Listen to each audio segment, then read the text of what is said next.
We will now begin our first plenary session titled G1 or G2. Dr. Choi Kang, Vice President of the Asan Institute for Policy Studies, will be moderating the session. Dr. Choi, the floor is yours. Thank you.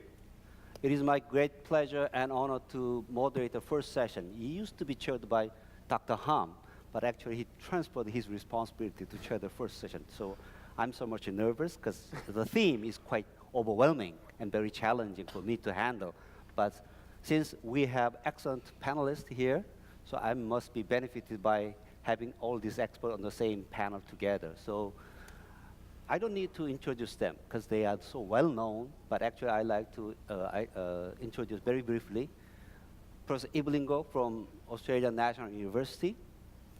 On her left-hand side, Ambassador Douglas Paal from Carnegie Endowment for International Peace. Of course, the keynote speaker, Professor Steinberg, so you don't. And now, on his left, Mr. Tuosheng, Chinese Foundation for International Strategic Studies. Is that right? Okay.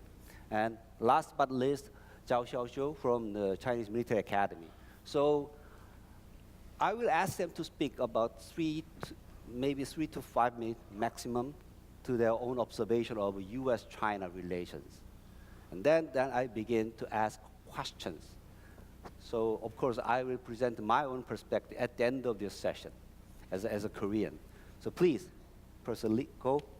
Thank you. First of all, thank you very much for the invitation to be here. I'm not a repeat offender, so you wouldn't have heard what I've had to say before. You wouldn't also envy my position on this panel as being the only non-identifiable amongst the 2 Chinese speakers and the 2 American speakers. I'm going to leverage this non-nationally affiliated position that I have to speak for the rest of the region, if I may, on US-China relations, and to offer some views which may be helpful to the plenum's overarching theme of thinking about Korea's choices. And in the couple of minutes I have, I'd just like to make one observation, that this is the first transition that we're facing in this region in 200 years that's actually going to involve more than established great powers. It's the first transition that we're facing in which countries like Korea, but also China, and other East Asian countries, which were not countries at the time of the last major transition we had, I'm thinking about 1945, of course, have that position of making a choice. And so when we ask about Korea's choices at this juncture in history, we're asking a series of important questions. And it's the first chance that as a region and as a world, in the post-colonial context, that we've had a chance to take this question very seriously for a non-great power.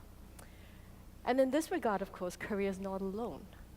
There are other countries in East Asia that have been dealing with similar dilemmas of having to choose potentially between China and the United States for at least the last 25 years. For these countries, and I'm thinking, of course, of the 10 countries south of us in Southeast Asia, the viewpoint that other countries in the region take towards the US-China competition, rivalry, potential cooperation is slightly different, simply because we switch that frame and we ask different sets of questions. For example, we ask not, has conflict or rivalry begun? We start with the starting point that it has begun. We start with the starting point that China has risen. China is a power in the region. And so in some ways, all these questions have been asked before already in the region and have been dealt with and are being lived through already in the region. And as I say very often, I'm going to end at this point, to my counterparts in Australia, where I'm now based, one of the reasons why the debate is painful to the extreme in allied American countries in the Asia Pacific is because we've been trying to shirk these very difficult questions for such a long time. And in some ways, what I'm trying to say is that there's a whole debate out there already that's about 3 steps ahead of this, and there's probably quite a lot we can learn in terms of thinking into those debates about the US-China relations. And I'll say a little bit more about this if there's a chance to. Go. Well, I'll join my panel in ritual thanks to Asan for the institutional contribution and for this plenum as a regular gathering of some very thoughtful people. Thank you for the opportunity to participate. I come today concerned about the seizure of Washington, D.C. by a new mania over China. I could talk about the problems I see in Chinese behavior. I could talk about a lot of things, but I'd like to focus on that because I think we're at great risk in Washington, not necessarily the United States as a whole, of buying into a conflictual, absolutist, winner-take-all kind of conflict with China that, you know, if you live long enough, you've seen this sort of thing before. We saw it in the 30s and 40s. We saw it in the 50s with Russia, with Japan in the 80s and 90s. We saw that Japan's rapid rise was a threat to the U.S. And it's taken on an even stronger dimension because of the ideological and scale differences between Japan and China today. But I think we have been at risk of overthrowing our own values. The things that were talked about by Sejong and Jim Steinberg in their opening remarks on the liberal international order are things that we seem to be willing to sacrifice as part of the tools of responding to the Chinese challenge, which I think is precisely disarming ourselves for dealing with China. People talk about the alliances, and I think many in this room share the value of the alliances more than the current administration. Part of our problem in Washington is that this is not a Trump administration problem. The articulators of this total rejection of engagement were people from the other party from the previous administration, and they represent a continuity. Chinese behavior, I would admit, has over the last 10 years conditioned a decade of younger officers in the US government, congressional and administration, across the board, to frustration, conflict, irresponsibility in many cases by the Chinese they encounter, and this has taught them that it's time to kick back, that more needs to be done. Not every administration has been responsive enough strongly to what China did, and the South China Sea is a classic example of that. But it doesn't mean we should throw everything overboard. The openness of our universities, keeping the visa programs going. We've got questions about visas, as Jim mentioned. There are technical issues that I'd be happy to talk about, but the openness is what delivered us the strength of the 1930s and 40s to deal with the German and Japanese challenge of that era and subsequently. The openness of our institutions, our willingness to engage in open debate, give us strength that the others cannot bring. I'd like to turn this around a little bit and look at China. We are overemphasizing everything China does as some formula for success, and I'm not seeing it myself. When I go to China, and it's frequently, I talk to Chinese, and since the suspension of the constitutional limitation on the terms of the president of the People's Republic of China, the intellectual and business and government elites in China are 100% critical of the current regime under Xi Jinping. There's a force there to work with if you're smart about it. In the 1970s and 80s and early 90s, Deng Xiaoping separated the party from the government. He separated business from the government. He separated state enterprises from private enterprises. Xi Jinping is reversing all of that in his time in office, and it's making all of these businesses less efficient. Nick Lardy from the Peterson Institute has written a wonderful book called The State Strikes Back, where he demonstrates that China is making less on every renminbi in capital it invests every year because of this reversal of policy. So China is on a course to make itself a diminished power, and we should not get in their way. I'll stop. Thank you. Professor Steinberg, again. Thank you. So I don't want to repeat what I said earlier, but I want to make a brief observation on the point I didn't discuss, which is why has this happened? And in very shorthand, I think there are two core reasons why the relationship has gone so badly off track. One is fear, which is given the fundamental uncertainty about each side's intentions, there is a reaction that says, given that we can't know what the other is up to and that their intentions might be malign, we have to prepare for the worst, even if we hope for the best. And this hedging, this fear, produces what our IR friends call a security dilemma, which is each side hedging against the fear of the other side starts to do things which induces fear in the others and produces a spiral of fear and suspicion that creates a growing sense that the relationship is a conflictual one. So that's one source of the problems. It's a generic problem. There are ways to deal with it, but it is a structural problem. The second problem, which I think is equally at play here, is the problem of absolute versus relative gains. There's no question that the United States has gained absolutely over the last 50, 60 years from the progress of globalization and the growth and success of every other country in the world, China included. We are better off, we're richer, we're more prosperous, all those things. But relatively, we are less well off. At the end of World War II, we had 50% of the global GDP. Now we have 25 or whatever. And so there is a sense, by focusing on this relative loss rather than the absolute gains from interdependence and globalization, that somehow our position is getting worse in the international situation. Our dominance, our predominance is less, and that we yearn for the days of absolute dominance. And forget about the fact that even though others have risen, we have benefited as well. It's a hard sell, it's a politically a very difficult sell to make the case that even though we're relatively worse off, since we're absolutely better off, we should stick with this. But it's very easy for politicians to play on this. And so these structural forces of fear and uncertainty, which lead people to hedge and create a negative spiral, and this sort of sense of relative loss, I think is feeding in the United States a growing conflictual sense. I think on the Chinese side, what we see is, for reasons which I don't fully understand, and I hope our Chinese friends will explain this, a greater, or a less willingness to embrace what seemed to be at the heart of China's strategy in the 1990s and early 20th century, which is a strategy of reassurance, that China recognized that its rise was potentially threatening to others. And so you had a lot of theoreticians close to the leadership in China talking about the need to promote the idea of peaceful rise, peaceful development, the like. And yet we seem to have moved away from that, and that there's far less on that, much more kind of a nationalist claim to make China great, China dream, China 2025, that seems to be quite indifferent to how others react to this understandable national pride and growth, but the way in which it stokes the fears that I suggested in others. Thank you. Now, Mr. Zhang.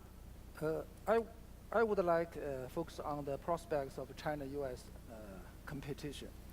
The first scenario, I think there are two. The first scenario is a sustained increase of frictions gradually leading to all-round vicious competition, or even a new Cold War.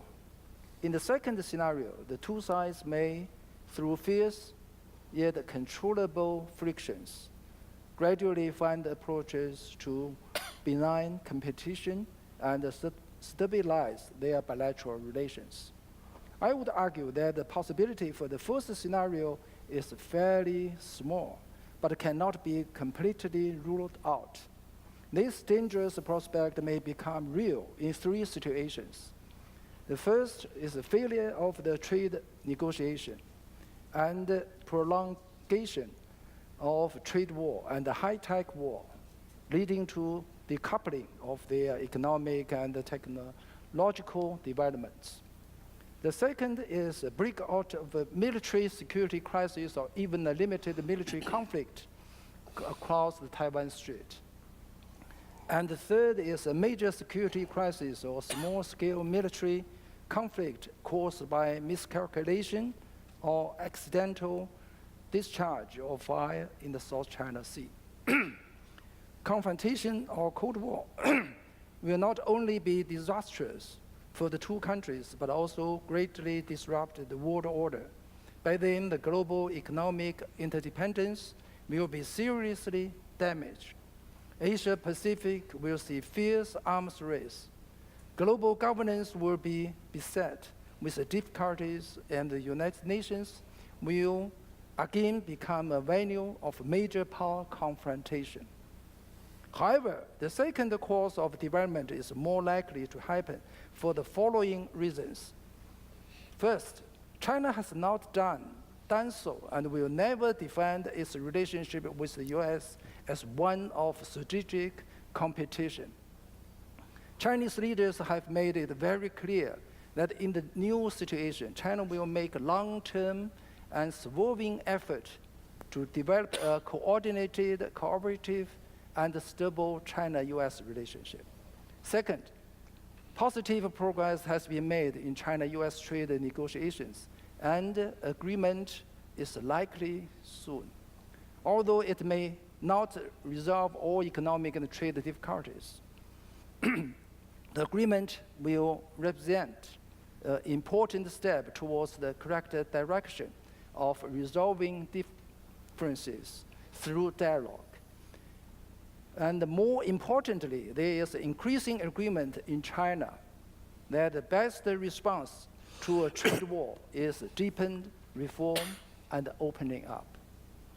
Third, mil-to-mil dialogue is still going on. This is very important for the two sides to prevent and control military security crises. Fourth, although people-to-people exchanges have been adversely affected, lots of think tank talks, cultural and academic exchanges, and the track 2 or track 1.5 dialogues are still going on. Fifth, the two countries still have a sound cooperation towards the denuclearization of the Korean Peninsula. Sixth, in the past 3 years, China has markedly improved the relationship with many neighbors with which it has a dispute. The possibility of China and the US entering into a military crisis caused by the third-party factor has significantly decreased. Seventh, other countries in the world, including allies of the US, do not want to choose sides between China and the US. Quite predictably, if China-US relations move towards the first scenario, the US predominance will hardly be sustained, and the rise of China will be seriously obstacled. In other words, both countries will suffer great losses. On the other hand, if they move towards the second scenario, the US predominance may be sustained for a fairly long time, but not forever. Whether it will be G2 or GN is not important. It's important to form a new model of cooperative and win-win international relations, which will be truly beneficial to common prosperity and the development of all countries. Thank you. I'll stop here. Okay. Thank you. Now, Professor Zhao. Yes. I will focus on the changes of U.S. Policy towards China.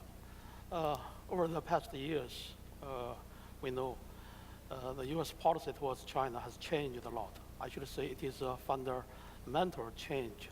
There are so many indicators for that. Now here, I just mentioned some of them. The first one is the three reports, the National Security Report, the National Defense Report, and the report of the NPR. All the reports, labeled China as a strategic competitor or rival, and even call the whole of government or whole of society approach to respond to China. And then secondly is the trade war between China and the US, and the trade connections or economic relations has been viewed as a stabilizer for the bilateral relations between China and the US. Now it has become a battlefield, and accompanied with that is the technology war and the war on the people-to-people exchange. And then thirdly, I think the United States has stepped up its intervention on the Taiwan issue. That is very sensitive to China. And also it has stepped up its involvement in the South China Sea.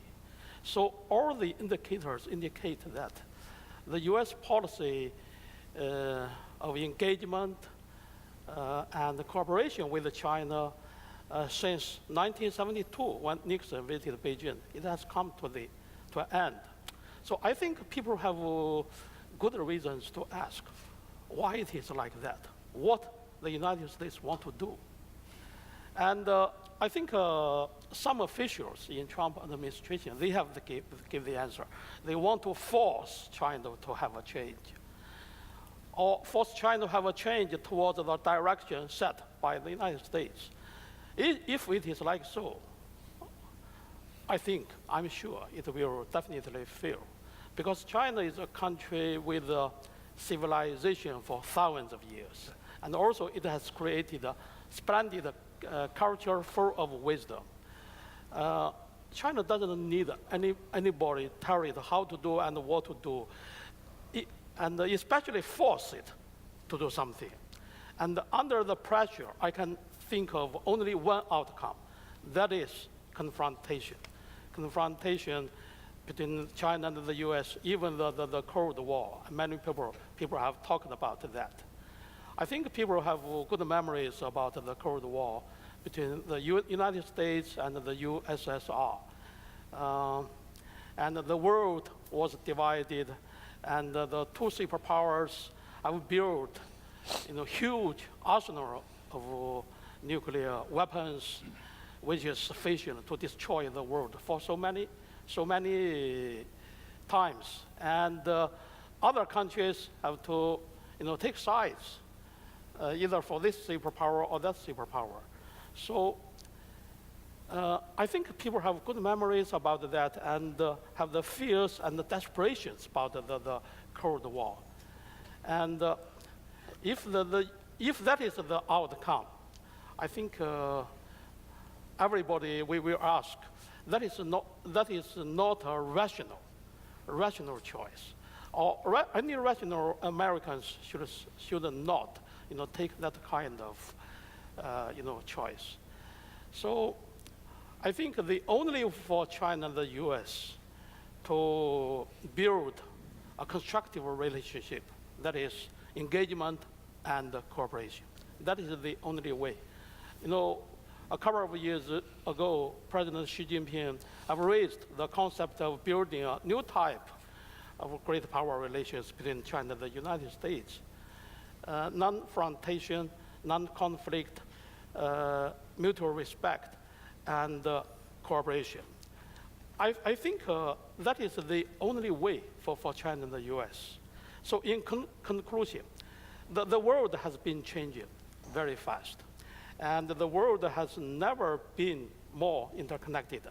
And the world has become a community of shared future. So here, the new type of the great power relations, the new means China and the US should not repeat the old path of confrontation and conflict. Only in doing so can the Thucydides trap can be avoided. Thank you. So thank you. Thank you for all your introductory remarks. So let me pose some questions, because actually I hope Mr. Chang's right, because we can choose the scenario 2, better relations, more cooperative, but in principle I support. But actually, it seems to me that the direction might be geared toward more scenario 1, below the certain level of conflict, well, more conflict between China and the United States. So trade war is the beginning of the new type of relation between the two parties rather than the end of this competition. So I'd like to ask questions. Is there area of cooperation between the two giants? Because you mentioned that Taiwan Strait is more sensitive area. There's a contention over there. South China is the issue. But what else, what area of cooperation we can think of from the US side as well as the Chinese side? First, maybe, Professor Ko, you can say something about this, what are the third party's observation about the area of common interest between the two giants? So let me ask you the first question. I think we're a bit accustomed because it's easier to think in terms of dichotomies, right? We either have beautiful, wonderful cooperation and it's all cozy and fantastic and all the problems get solved, or we have dreadful conflict and war. And I guess it's that gray area in between that we're trying to traverse here, which is the reality of international politics. And in that realm, some of the areas of cooperation are the nasty, tedious stuff that we've been dealing with, right, since the end of the Cold War. It's the same old things that the US and China are continuing to have to work on, day to day and year on, year out. Korean Peninsula, right, the challenges of persuading North Korea within limits, right, to act with restraint and to pursue, if possible, a different path. That's not going to go anywhere, and that's still going to require the US and China's very active involvement and preferably cooperation. Other issues of public goods provision in the region, security public goods provision, we can't keep slots open without both the US and China cooperating with each other, whether it's through formal agreements like Qs or informal practices, bilateral or multilateral. These things remain the same challenges, right? Short of the ultimate war scenario, so in your both your scenarios, these remain similar challenges that have to be faced in terms of cooperation for the US and China. So I think that set of things don't change. So can you be more specific about the public goods the two countries can provide for the region? Slugs and what else? Well, there's two key areas of security public goods, right? One is sort of the very sort of business-like instrumental issues, like how do we get agreements, right, about communicating, whether in crisis or non-crisis situations in shared space. So this is airspace, maritime space, etc. So these are more the crises and conflict management mechanisms. Then there's the other issues, which are, again, a bit more strategic and institutionalized, if you want to think about it that way. So that's all the realms of issues to do with what do we do with existing multilateral security and other institutions in the region, right? What roles are the US and China going to play in this? Are they going to cede the ground to the other countries in the region to lead the way, right, as a third force, as Jim put it earlier, sort of leadership in the region? Or are they going to try and pursue separate alternative sets of institutions, for example? And then there's the whole economic and financial realm, which is a whole kettle of fish that I'm not sure we have a lot of time, and there's probably a separate panel that will deal with this in the plenum, which requires a whole sort of different category of happy or unhappy coordination and active cooperation between these two largest economies in the world. So again, I'm sorry, but it sounds pretty tedious, but it's these challenges which still remain. I think it's important to be realistic. I mean, China has rejected for decades participation in arms control, feeling it was so far behind the others. But it's no longer behind, especially intermediate nuclear forces, things like that. But trying to go for that in the early stages where we are today is unrealistic. But I think you can start building. I'll give you 3 examples. Evelyn mentioned the Convention on Unplanned Encounters at Sea. I recently heard a Chinese naval officer describing his proposal for a convention on planned encounters at sea. I'm not sure precisely what they have in mind, but we ought to explore it since it's been put on the table. Secondly, the South China Sea. We've been militarizing the South China Sea. Now, there's a military component that I think we haven't done enough to deal with. But we need to change the agenda. South China Sea is being depleted rapidly. China has already consumed all the fish on its coast and its inland waters, and it'll consume the South China Sea left to its own devices. China has an interest in sustainable marine resources. Why can't we have an international effort to establish the science and then begin the process of determining what will make that sustainable? And remember, it was the fishermen who go to these islands in the first place and establish presence. So it does address the security question, but indirectly with a more positive agenda. And the third area is the Belt and Road Initiative. The US, Japan, and Korea, we're not building roads and railroads all over the place anymore. We're at a higher level of industrialization or post-industrialization. But China has manifestly discovered that a lot of its steps toward Belt and Road were clumsy, overreaching, counterproductive, and they've been making adjustments which are unacknowledged in our internal debate. We should be acknowledging those and also offering services to be part of this. We have financial, environmental, and other kinds of services which we would not need to be part of the Belt and Road, but we could formally, but we can be participating in the Belt and Road to make sure that if China is going to contribute to the expansion of infrastructure around the world, it does so in a way that's net beneficial, and where some of our firms may actually do well by it. So those are just small examples of where we can get back on a constructive path. I'd like to jump to it's Zhang. So actually, the Trump administration is pursuing the open and free and open Indo-Pacific strategy. What is Chinese understanding of the free and open Indo-Pacific strategy? Do you see that as a strategy to contain China? How do you describe, what is your understanding? What is Chinese understanding of it? Some American colleagues told me that's not something new. Every administration will have their strategy. This is just something similar to Obama's strategic rebalance. Yeah, but I think yes, there are some serious difference.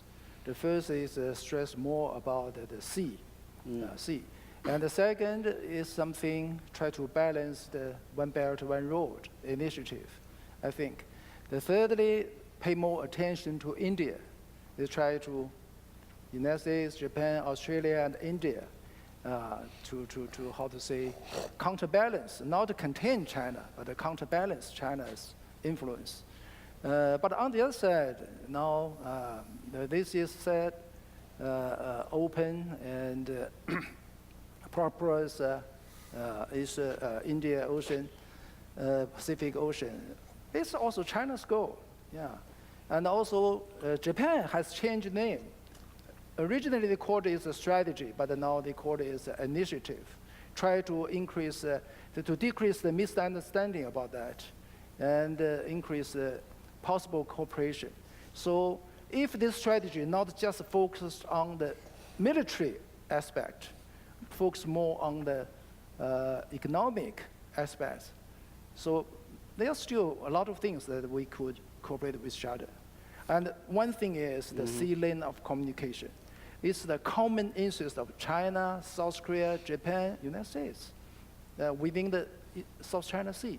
So we should join hands to do something on this. Okay, Professor Steinberg, what is your take on this Indo-Pacific strategy of Trump administration? And then, you know, I mean, the problem is, the rhetoric is fine and everybody's for it, but the question is, what is it all about? And I think if you particularly look at it by the heavy military focus that the Trump administration has on this and the strategies of militarization that it represents, I do think it's based on a set of assumptions about a military competition in the region, which I think are dangerous. And, you know, I think that, you know, back to your question, and Evelyn's very good points about this, there are two different approaches to how to deal with the overall deterioration of the relationship. One is to focus on the areas of common interest and cooperation and say, we'll do all these good things together, and, you know, we'll, you know, put aside our differences. In the old 70s, we used to do that all the time. We'll put aside the differences, focus on the thing, and then maybe wiser generations will figure out how to deal with it. The other strategy is to deal with the problems and to recognize you just have to deal with the problems. And I personally believe the latter strategy is essential. That however much good cooperation you can have on climate and public health and all these other good things, or common management of the fisheries, that if you don't deal with the sources of tension, they will overwhelm all the good work that you're doing. And so all the things in Tuosheng's bad scenario, we must be dealing with. We have to make sure that we're continuing to manage the Taiwan problem. We have to deal with the South China Sea problem, because they are the things that are going to drive. Doesn't mean we have to solve them. And I'm, you know, with Evelyn and Max Weber, you know, policy is the hard boring of, the slow boring of hard boards, right? You're not going to solve these problems, but Taiwan is to me, is the model, right? Which is, here's a problem which we had to address to begin the relationship in the 70s. We couldn't have ever normalized if we hadn't found a modus vivendi on Taiwan. And for 50 years, we have managed it despite all the challenges, right? And it demonstrated the fact that if you believe that sustaining the relationship is important, then you find ways to deal with even the most difficult and most sensitive issues. That's what we need to do. We have to, the South China Sea, we have to deal with this, right? There are solutions, there are ways of finding accommodations. A lot of the ideas of the code of conduct and stuff, and demilitarization and focusing on the common fisheries, we're doing. But don't think we can just pretend it's not going to happen and focus on doing climate change agreements. I mean, we have to make sure that we are addressing things that are tearing the relationship apart and find ways to recognize where those sources are and find modes of end, as Evelyn says, don't solve the problem, but allow us to live to the next day. So actually that leads me to ask questions to Professor Zhao about your own understanding of U.S. Navy's freedom of navigation activity in South China Sea and how you can justify the militarization of South China Sea area. So what is Chinese intent to establish the military bases in South China Sea, and how you are going to respond, and what would the next action you can think of? Okay. First, I will come back to the Indo-Pacific. My Okay, understanding sure. about the Indo-Pacific. I think Indo-Pacific, originally, it is a geographical term. But now, it has become a strategic term or political term. And it started from a Trump administration. If we look at the new version of the national security strategy, it has mentioned many, many times of the Indo-Pacific and no Asia-Pacific now. And I think the name of the PACOM is a perfect example. PACOM, its responsibility covers the whole Pacific Ocean and the Indian Ocean.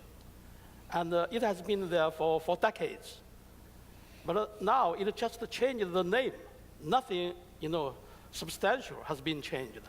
So it has become a political term. So secondly, I will ask your question about the so-called militarization of China in the South China Sea. We know that China has claimed many islands in Nansha Islands in the South China Sea. And most of the islands have been occupied by other countries. Or if we stand neutral, we think that is, there are disputes over the islands. So how to resolve the disputes? I think China has tried diplomatically, politically, so many means with other claimants, with other countries. And China really had no means, military means, to safeguard the islands. It is China's territory, but China has had no means to protect them. So we just enlarged some of the islands. Other countries have done that, and they did that earlier than China, but China only made it bigger than other countries. And when you talk about the militarization, China, enlarged its islands. It put some, very limited defense weapons over there. That is the militarization. And the U.S., sent, warships, the destroyers, cruisers, and bombers over there under the name of the freedom of navigation operations. That is not militarization. So what is militarization? Can have China have the, the minimum defense capability to safeguard its territory? I think it is justified. So if that's the case, I'd like to ask the same question. What is your take on? Yeah, so I hear what you're saying. I haven't heard anybody threaten to take over Fiery Cross Reef lately, or Mystic Reef, or any of them. And I just find it not credible to suggest that there is a military threat to the islands which China now controls. Even the islands that the Philippines controlled, they had a sunken ship with a few Marines sitting on it. This is not credible, right? And we all understand that this is part of China's strategy to, project power further as part of its broader security strategy, and that it wants to make the freedom of access of others to the region more uncertain. And so there are ways to move forward in this. There are plenty of ways that China could get assurances that nobody's trying to take over Fiery Cross without having to build 10,000-foot runways with massive air defense. I mean, it's just not credible. And so, there are plenty of ways to demilitarize this, to recognize that there are disputes about these claims, but actually nobody has sought to enforce these claims by aggressive military actions. And I think we could find modus vivendi in which everybody continues to agree to disagree about the underlying territorial claims and significantly reduce the amount of military activity. I mean, there are plenty of ways for the United States to do freedom of navigation without having to use gray hulls, and there are plenty of ways that China can make sure that nobody's going to attack its uninhabited rocks without building 10,000-foot runway strips. Mm-hmm. So especially about Mr. Paal, you served in Taipei, so I'd like to ask a question about your own understanding of U.S. policy toward the cross-strait issues, about you decide to sell more weapons to Taiwan, and then that was actually, that was not so well received, criticized by Chinese side, and what is the future of the U.S. policy toward the cross-strait issue? Well, as Jim Steinberg alluded, it's a question of managing the issue. We came up with a framework in response to Chinese demands and our desire for normalization of relations from 1972 to 1979, and that framework turned out to be quite durable. We've just marked the 40th anniversary of the Taiwan Relations Act, which had an institutional and a political content, which has proved to be quite adaptable to the times. Now, and part of that understanding, which China never agreed to, but we asserted, and they went ahead with normalization anyway, was that we would continue to provide defensive articles and services to Taiwan over time. If you recall the decennial speeches of Chinese leaders to their brethren on the island, every time they have said that Taiwan can retain its own defense and security establishment and its own political system, even under a formula for reunification. With that premise, the U.S. has provided from time to time some increments of military equipment, not to maintain a balance in the strait, which is impossible between 23 million and 1.34 billion people on the Chinese side, but to provide a deterrent effect, which I think even in China, in private, would be acknowledged to lead the leaders to believe that there's too much risk in changing the status quo. Mm-hmm. So it's part of maintaining the stability of the situation to do this. Now, this gets very complicated, and there are lots of decisions that are made along the way. More recently, people have been talking about publicizing the travel of American ships, Coast Guard cutters, carriers, through the Taiwan Strait. There is nothing new about traveling through the Taiwan Strait. Right. What's new is publicizing it. Mm-hmm. Now, why our government chooses to publicize it when the only demonstrable effect of doing that is not to inform the PLA Navy, which knows perfectly well those ships have passed through the strait, but to inflame the public in China and to make the Chinese position even more difficult to manage. Mm-hmm. So we need, if we're going to manage this problem, we're going to have to manage it smart. We don't always do that. I'll offer that for now. But it seems to me that maybe, from my perspective, the most fundamental factor which actually contribute to the strategic rivalry between China and the United States, that there are different understanding of preferred regional architecture. So still, U.S. wants to maintain alliance-based system and or seeking more partners in sustaining so-called liberal international order in the region. On the other hand, China wants to, it seems, it's my own personal understanding, personal observation, wants to Sino-centric regional order, at least. So expansion of Chinese influence in every dimension. So do you agree or disagree? What is Chinese dream of regional architecture at the end of the day? So, a lot of people have concern that China try to squeeze the USA from East Asia and Asia. No, that's not China's policy. Though there are some this kind of voice in China. So I propose you to read China's this white paper published 2 years ago. That is China's Asia-Pacific Cooperation white paper.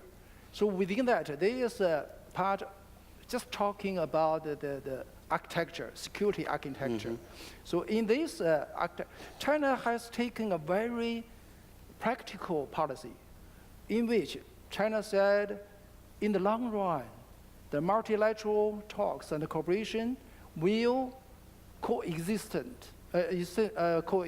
with the bilateral military alliances. So both could play an important role. We just hope the military alliance can increase the transparency and decrease confrontation and play a constructive role.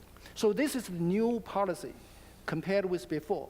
In the past, we have huge concerns about the bilateral relationship, but now we hope we can have a more constructive policy towards this. So this is really important, and I do think this really goes to the heart of the question here, because, for the United States, it's fundamental, and it's not just in East Asia, by the way. This is the heart of our disagreement with Russia in Europe, which is that our fundamental view is the countries should be free to make their choices about their security arrangements without coercion by others. And if Japan and South Korea want to have alliances with the United States, nobody should tell them no. And to the extent that China accepts that, that's enormously important, just as we hoped in the 90s Russia was going to accept that premise from the Budapest Summit and the Istanbul Declaration and all that stuff, which Sandy knows well, which basically said that that's the essence of an open international system, is the country should do these things, have free to make their choices as long as they don't threaten others. That's good. So then the question becomes, is this more than just China's white paper, is it China's policy?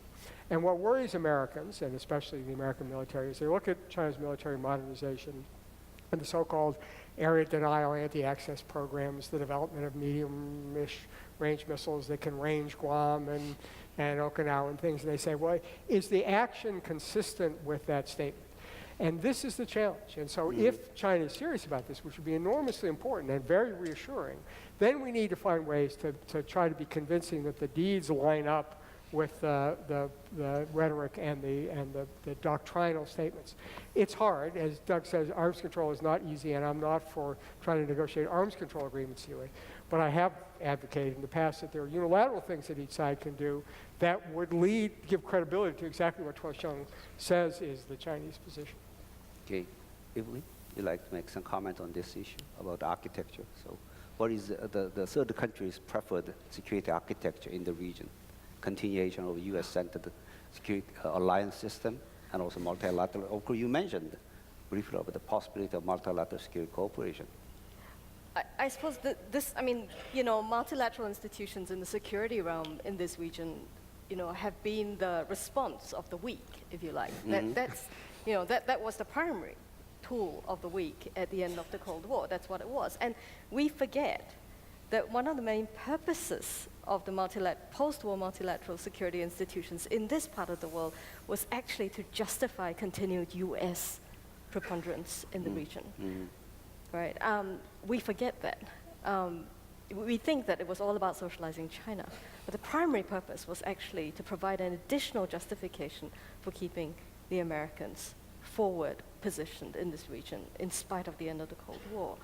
And I think, of course, there is the things that we would like the world to be, and then there is the world. The things we would like the world to be would include the continuation of the region as we knew it circa 2000, I guess, right? But we're not talking about that. We're talking about the region as it is.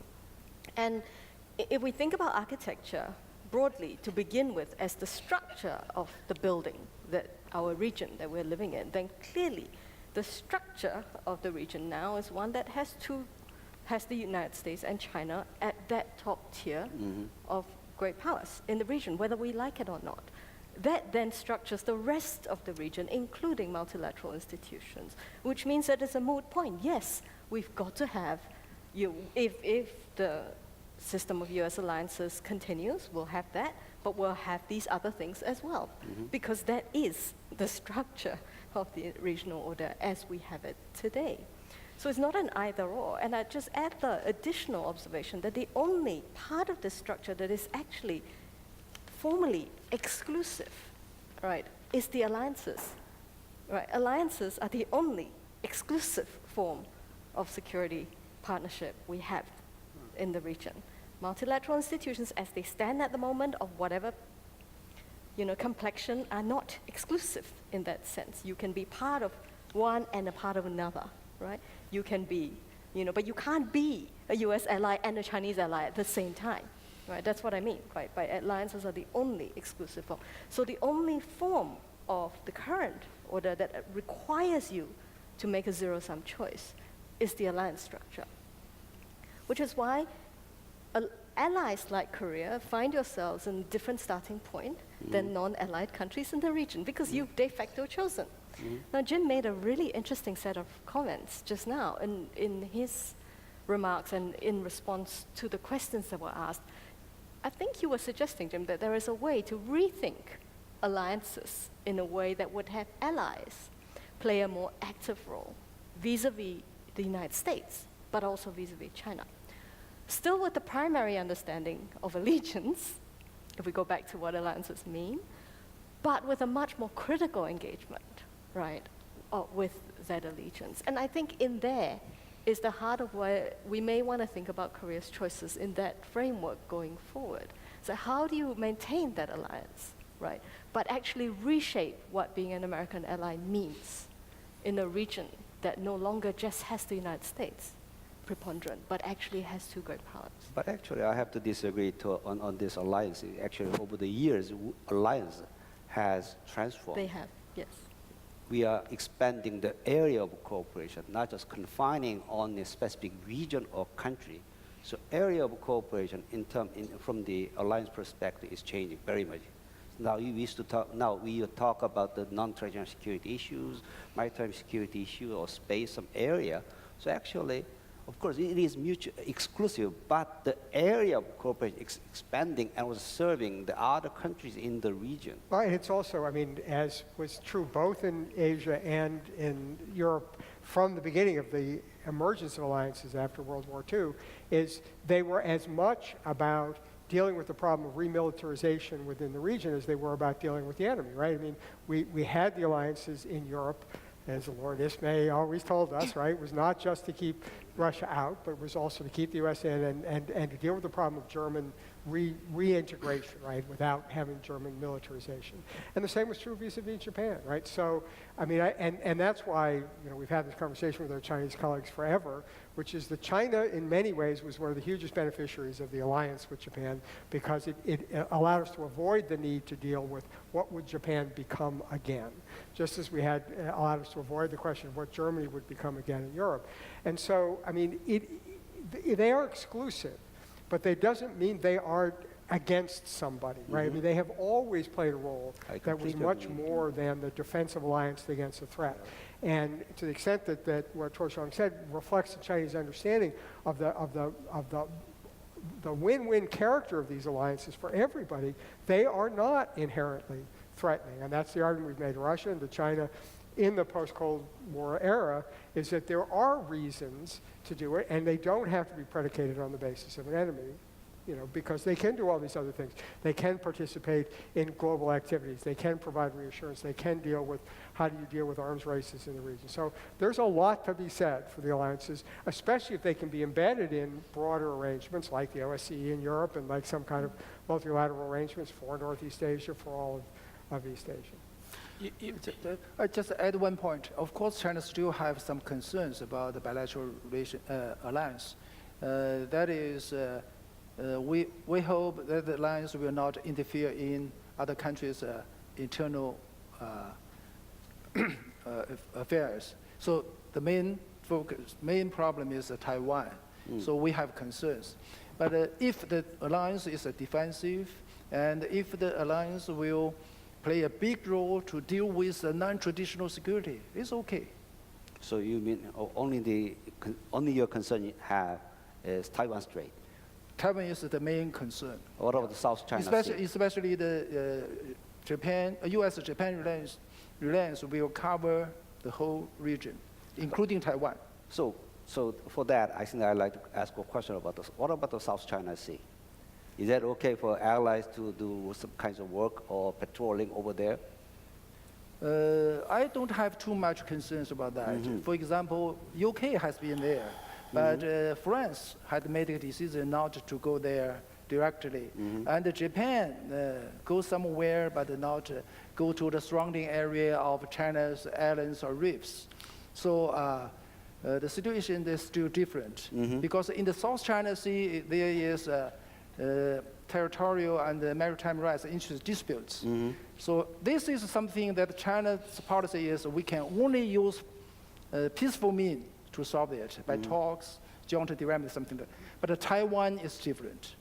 Taiwan, we don't exclude the means of using military forces. So it's okay for you to see the South Korea's participation in freedom of navigation in and around the South China Sea? Pardon? So South Korea has been very reluctant to make it clear what's its position on South China Sea issue. Yeah, it's good. Yeah. So if not participate. It's good. Yeah. okay, so okay, please. Yeah, if I First, may Zhao. add something about my understanding of U.S. Bilateral alliance in this region. I think the alliances has been there for decades. And I think China respect the reality. But what we hope is that the alliance to play a constructive role. What worries me most is that the United States try to create an enemy. Create an enemy to mobilize its alliance, to strengthen its alliance. So that is very dangerous. That will make this region divided, and just as I mentioned, probably it will come to the new Cold War, or the Cold War between China and the United States. So, Doctor, you're shaking. And also, for the South China Sea, I think China strongly opposes any country to do the freedom of navigation operations. And China thinks that U.S. Freedom of navigation operations is challenging China's sovereignty and China's security. What about the capacity building program?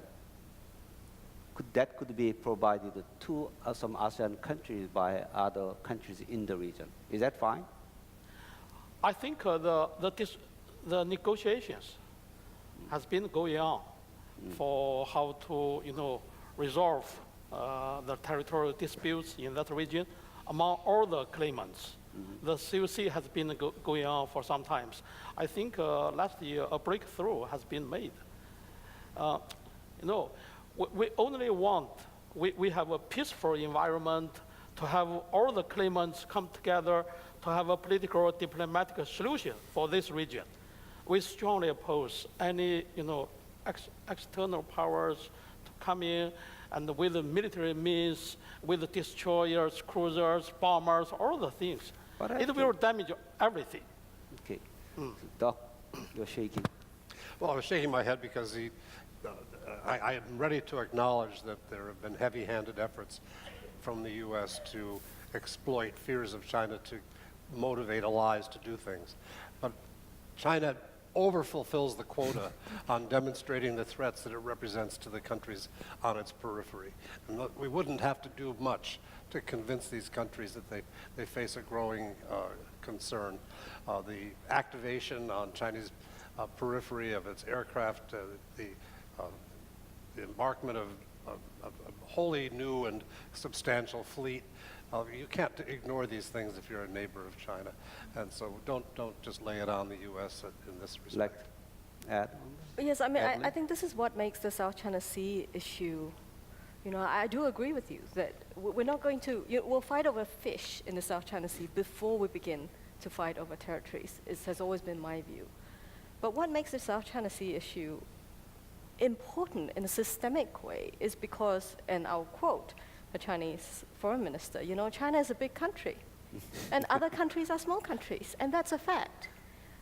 But when big countries build long runways, it sends a different signal than if a small country with no navy sinks a ship and puts some people on it.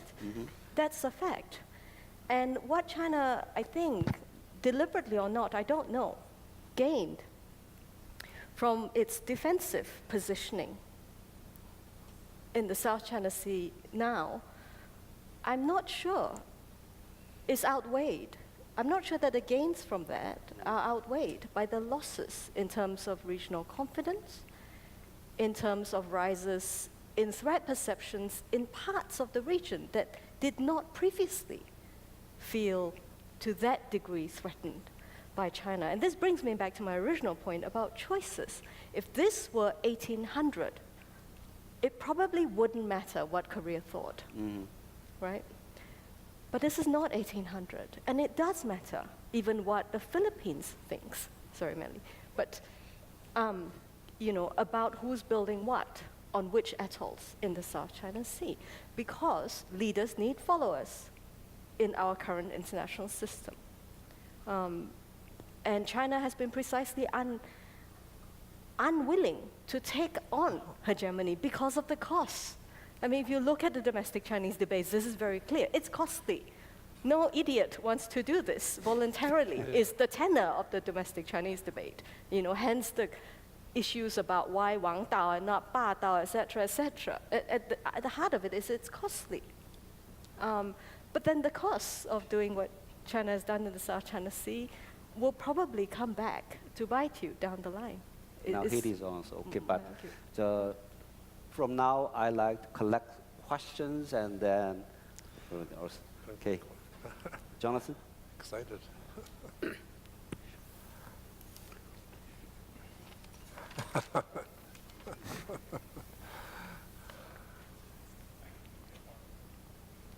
Am I on? Yes. I'm on.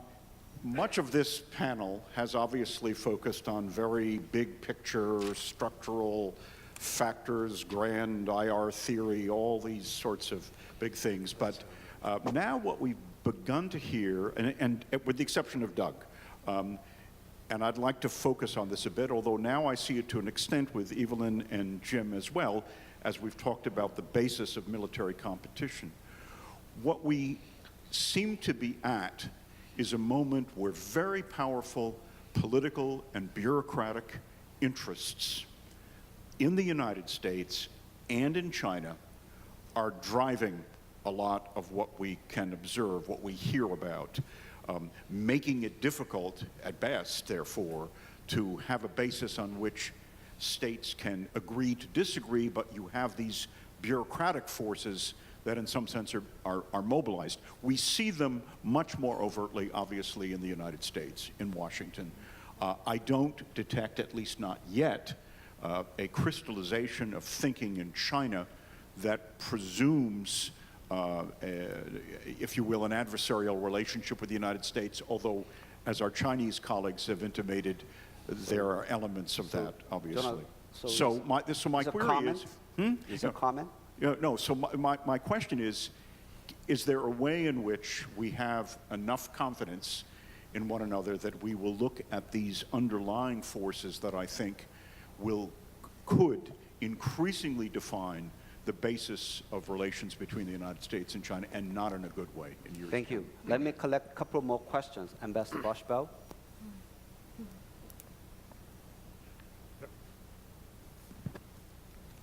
Mike, first row. Coming.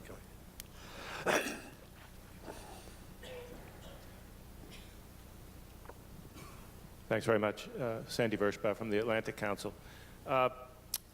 In light of the growing threat perceptions regarding China, Jim Steinberg alluded to something but then kind of pulled it back. But I'd like to ask the question, why not establish some kind of regional mechanism for at least confidence building, risk reduction, dialogue among military experts on a formal level and on a multilateral basis to exchange information about military doctrines and strategies, to allay some of the concerns and perhaps create the basis, as we've done in Europe with the OSCE and some of its offshoots, for actual regional mechanisms to limit military confrontation. Particularly with the collapse of the INF Treaty, this could lay the basis for some approach to regional arms control, which could avoid the arms race risks that several speakers have mentioned. But I'd like to hear, particularly from our Chinese guests, what they would think about a regional confidence building mechanism. It was envisaged under the six-party talks, but never pursued, but maybe its time has come. Okay. Professor Smith.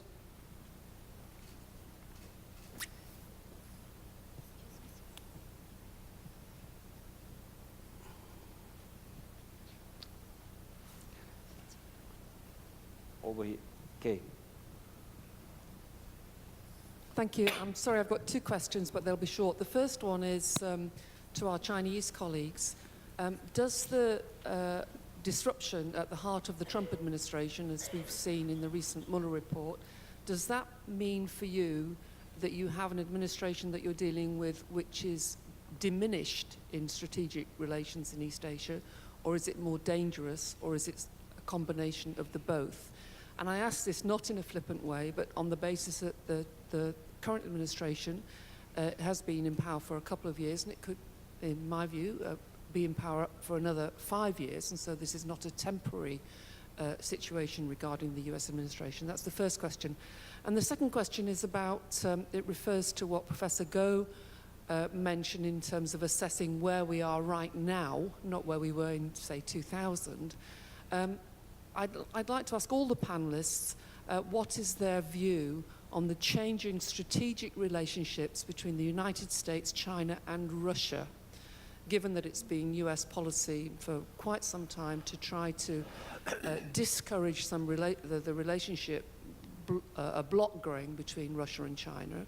I'd like to know what the panelists' view are on these changing strategic relationships where China and Russia seem to be growing closer at the strategic level. Thank you. Let me stop there, and then I will collect more questions for the second round. Okay, coming back to the speakers, please. Mr. Zhang? I want to talk about how to avoid the military confrontation. Maybe in two countries, a lot of people hope to have more advanced weapons and more military expenses, a lot of things. But one thing is very clear in China, and also, I don't know whether all the Chinese colleagues agree to me, but I always proposed that we will never have a military competition with USA globally. So that's the lesson we learned from the Cold War. That's why Soviet Union collapsed, one of the reasons. So another thing is ideological competition globally. So I think China policy is very clear. Yes, we should strengthen our military capability to defend our sovereignty. So mainly focus on the West Pacific region, because Taiwan issue, some other issues, and the Korean Peninsula, something like that. But China will never try to have 10 carriers, go all over the world. No, China will not do that. So I think maybe now USA have too much concerns about China's PRS development. And they try to find an excuse to strengthen the military capability. And some think tanks also make some simulation that their Navy failed when they failed with China. So a lot of this kind of the articles and reports. So I really have concerns over that. Okay. So okay, Stein. just to answer both Jonathan and Sandy, what I was pulling back from on Sandy was kind of systems types arms control, like trying to get a limit on. We, as you will remember, flirt with the idea of trying to get China to limit the number of its medium-range missiles to deal with the Taiwan and Okinawa problem. And I don't think that kind of arms control is particularly useful. We had CFE and we had regions, but you could always move the stuff back quickly. So it's that kind of arms control that I was agreeing, I think, with Doug on my skepticism. But what you're talking about, which is confidence building arrangements and things like that, I think I'm very supportive of. I mean, I do believe that there's actually a quite straightforward set of answers on the South China Sea that would just reduce the level of military activity. And rather than being a systems-related arms control arrangement, is a kind of confidence-building set of regimes that would, I think, be useful to everybody without pretending to try to deal with the underlying sovereignty question. And part of it, again, goes to my deep conviction that we have to address directly these problems. Nobody, and including me, have said the word cyber yet today, but I hope it gets said a few more times, because I worry a lot about cyber, right? And one of the things we tried to do in the Obama administration was to begin a conversation about, given all the difficulties and the risks associated with it, how do we manage this very, very dangerous situation in which attribution and the danger of having people to respond very quickly under certain situation create a crisis without really knowing what the source of the crisis was. We have to start to deal with this. And there were some proposals that began to be developed by both sides in quiet conversations. And those things, I think, can take place. I mean, we went in the 90s, one of our big fears with China was our fear that China was undermining the non-proliferation regime through support for, particularly for Pakistan and its nuclear and missile program, to some extent with Iran. And we were going into a bad place in which we were about to impose sanctions on China for the transfers. And one of the few things I ever accomplished in government was working with Secretary Christopher as we went to the Chinese Foreign Minister Chen Shih-cheng, and we said, this is bad. He said, well, we don't want to do it either. We think it's bad. And both sides agreed that we ought to find a way to build some confidence in each other that we actually both believed in non-proliferation. And we developed a mechanism that when the United States had concerns about what it perceived to be Chinese transfers of technology that was under the MTCR or under the NPT, that we would have a joint process for investigating these things. And you know what? The problem went away. And you don't hear about this anymore because both sides went from the rhetorical commitment to not do these things to practical mechanisms. So going back to what Doug was talking about and Sandy and others, yes, there are things we can do. Jim Steinberg, by the way, a few years ago did an excellent book with a lot of this in it. He hasn't advertised it, but I'll do it for him because it's real. And it uses that hated word, reassurance, that can be very important. I want to say one thing. There's a question asked about Russia, U.S., China. And there's not much to say because in the U.S., if you want to have a serious discussion about where our interests lie in respect to these various capitals, you have to go into a closet with two other people and no one observes you because it's so partisan an issue in the U.S. My hope is that now that we have the Mueller report out, we're going to go through some weeks of continuous partisan interpretation. But it may put behind us the Russia component of this partisan debate, and we can return to serious discussion of how we distinguish our interests in our policy with respect to Moscow and Beijing, or their policies with respect to each other, to see if we can't come out with more congenial outcomes to our interests. Okay. Yeah, sure. Okay, because I have 4 people on my list. So, Gordon, please.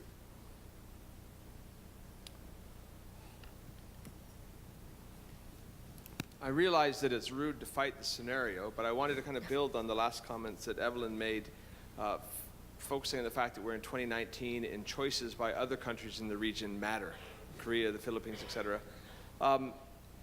The framing of G1 or G2, and thus the discussion we've had thus far, seems to me to be in this strange kind of vacuum that ignores kind of the world today and the world in the future. On the one hand, the world today ignores the fact that, Japan continues to out-invest China in the region in infrastructure and everything else. If you look at it militarily, if you combine the others, we kind of imagine a future China in every scenario, a future China economically, a future China militarily, and that becomes the basis for the G1, G2 decision. And yet, if you go to the actual future, we then assume away everything else that takes place in the region. The emergence of ASEAN as a whole, of Indonesia in particular, or ASEAN. So the point is this particularly, I'm curious as to how the panel views, the G1, G2 question itself in the emergence of India, of Indonesia, of ASEAN, instead of in the vacuum kind of binary that we've been discussing. Thank you. Chongmin?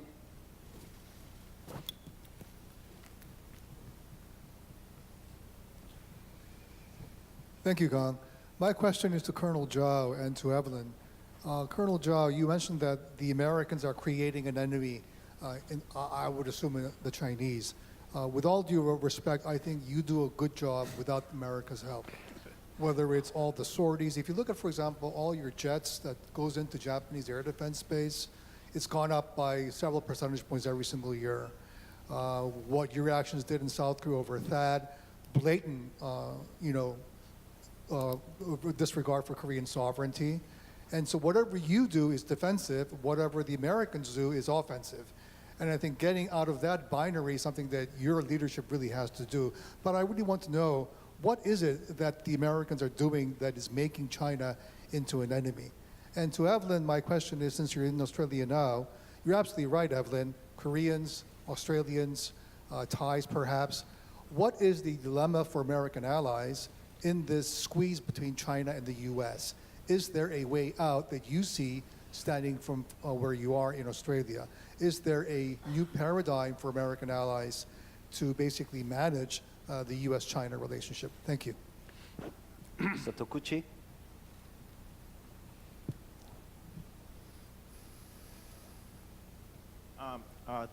My name is Hideshi Tokuchi. I'm a visiting professor of the Japanese National Graduate Institute for Policy Studies.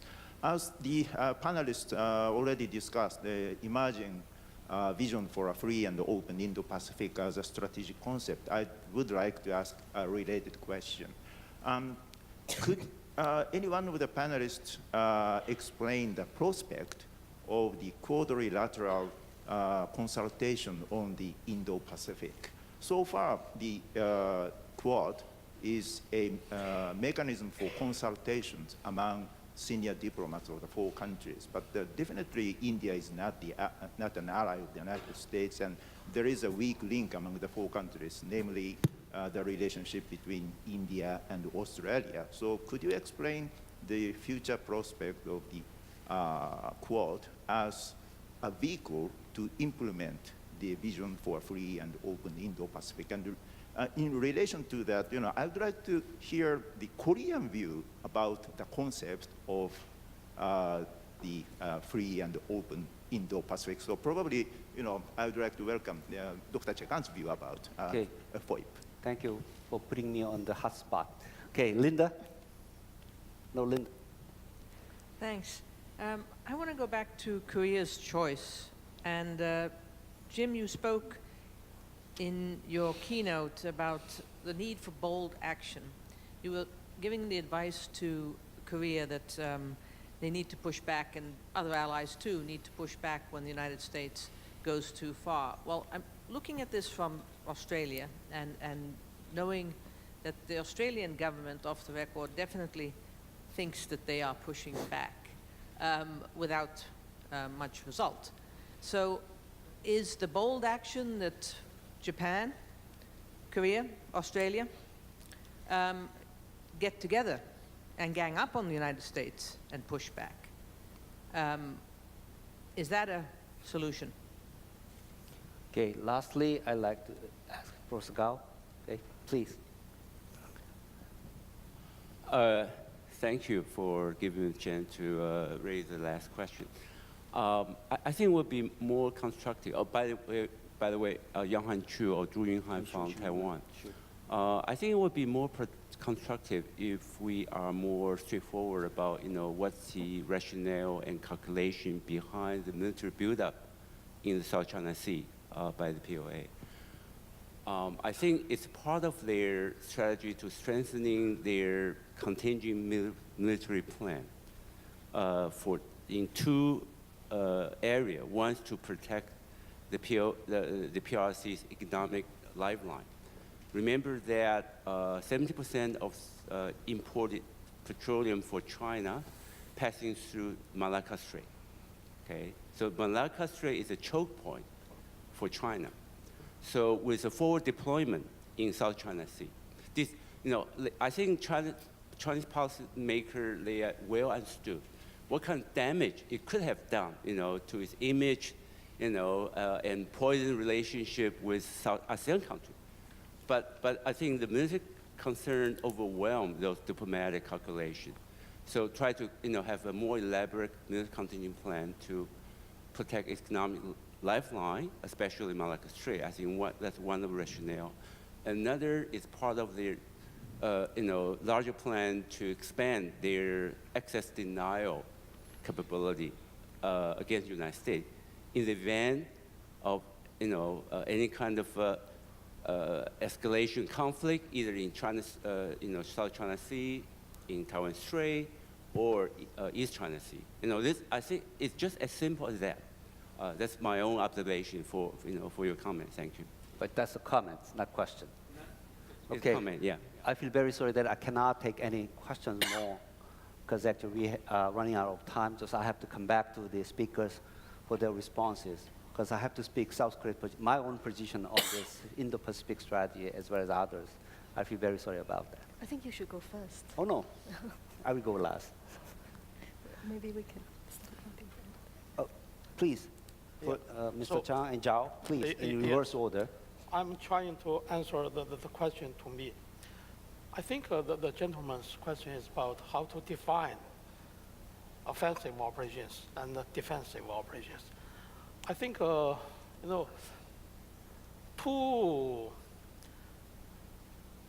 standards. The first, where? Where is the place? And the second, what are the operations? If we look at, the disputes between China and the US, either in Taiwan issue or in the South China Sea, all the places are part of China, a Chinese territory. I mean, in the South China Sea, some of the islands are part of China's territory. So that is why China thinks the US challenges China's sovereignty and security. China has nowhere to step up. It has to stand up to safeguard its own, interests. And the second one is, what are the issues? The issues, for example, Taiwan issue.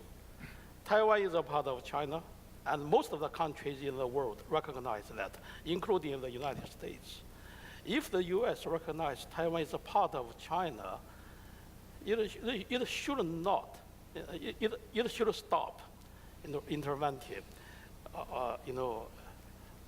the issues in Taiwan. From China's standpoint of view, so that is interference in China's domestic affairs.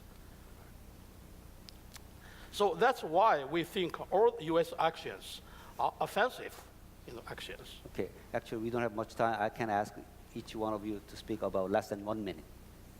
That's a challenge of your expertise. Please, Mr. Chang, Tuosheng. Final words. So anyway, I think about the South China Sea issue, both China and the USA need a serious strategic dialogue. Yeah. Then maybe the goal should be we should have a common goal to avoid the militarization in the South China Sea. This is China's the goal, that is to make the South China Sea a peaceful, friendly, and cooperative sea. Chinese leaders said it again and again. Yeah. So it's still China's goal. So the problem is how to realize this goal. So the number one is China and the US should have strategic dialogue. Second, China and its neighbors should solve this by peaceful talks, solve their disputes. And the third is also very important, that is China talk with ASEAN about the code of conduct, which will be a binding effect. Yes. So all this, and also keep the ceiling of communication. Mm-hmm. So all these are very, very important. Okay. 2 points. One, just to be clear, the United States does not agree that Taiwan is part of China. The United States has a one China policy, but what that China is something for the two sides to work out. So that's very different than saying the United States accepts the idea that Taiwan is part of China. I speak for Doug, who knows this better than anyone. But let me just go back to your point about, I would never advocate that anybody gang up on the United States, of course, right? What I do believe, however, is that our friends should have common messages to the United States about what they perceive as our shared interest, which is our shared interest in open trade, our shared interest in multilateral institutions, our shared interest in the rule of law and the like. And that the more the United States hears the same message from people that it likes and trusts, the more effective that will be. Whether it's effective with this administration, I have no idea. I don't know what's effective with this administration. But it will have an effect in the broader polity in the United States, especially in Congress. And I think that's what's important. And that's why I advocated North Korea to be a champion for free trade, for multilateralism, and that I would hope that others would do that. And when the United States tries to buy off countries into alternatives, that they understand that there's an interest that's broader than the individual and short-term interest in protecting these broader sets of principles. And if the United States hears that same message from countries which share our values as well as our interests, I think over time that will prevail, and it will give confidence to those who want to see the United States move back in that direction, that it will be reciprocated when and if we do. Thank you. Doc? I'd like to thank some of the panelists and questioners for imputing that there is actually a strategy behind the free and open Indo-Pacific or behind the national security or national defense strategy. I've looked very hard and can't find strategies myself. I just found handy slogans that are repeated endlessly to the irritation of various parties. Thank you. Evelyn? I'll take Professor Yi Chungmin's question about the dilemma for allies, particularly because I've just finished a project, or in the midst of finishing a project that compares changing allied perceptions of regional order and the role of the US going forward. I think there's three things that are required in the management of this dilemma, which are varying in importance for different allies. One is to reposition the alliance in one's national security imagination, to move the alliance for most of us out of the heart of imagining what national security is towards being one of a set of tools with greater sense of autonomy over control over what is at the heart of national security. Second is to reimagine the order by separating who leads it from the nature of that order. So you see this in the current rather nebulous debate in Australia particularly about what the rules-based international order is. That's part of that tearing away, I read it, apart, separating out the US-led nature of it and the liberal nature of it. I think that's necessary for all allies. And the third part is to rework the alliance relationship individually. There is a tendency in this region, particularly because of the nature of our alliances, which are different from the European ones, of, please forgive my pronunciation here, of treating the alliance relationship as one of what the Koreans call the sate jui, right? The serving of the great. It's a very hierarchical approach to the relationship. So to move from that to a much more sort of sense of equal status within the relationship, the ability to talk truth to power, whether collectively, Linda, or individually. I think it's going to be a much bigger part of alliances in the region if we're going to be serious about this. And that may, at the end of the day, actually help to preserve the alliance system. Okay, thank you. Let me make a very quick points. South Korea should be part of Indo-Pacific strategy as a U.S. ally, as for the protection of national interests of South Korea as well, because actually our national interests go beyond the Korean Peninsula, go beyond the Pacific Ocean, so actually all the way up to Europe through the Indo-Pacific the route. So I think that I'm very strongly support the Indo-Pacific strategy, and also that actually expand the area of cooperation with the United States and other partners in the world. Second, so we must be very clear and firm on our position about when our national security are threatened by any other country. And also we should make it clear we are the defender of liberal international order, we are the beneficiary. So we'll continue to work on this issue as well. And also we do our own share as a democratic and also the market economy, and also for the protection of our national security interests. So very brief. So we have more questions to be addressed in the following session. So I'd like to come to the conclusion of this session, and please join me thanking the panelists for the excellent presentations and answers.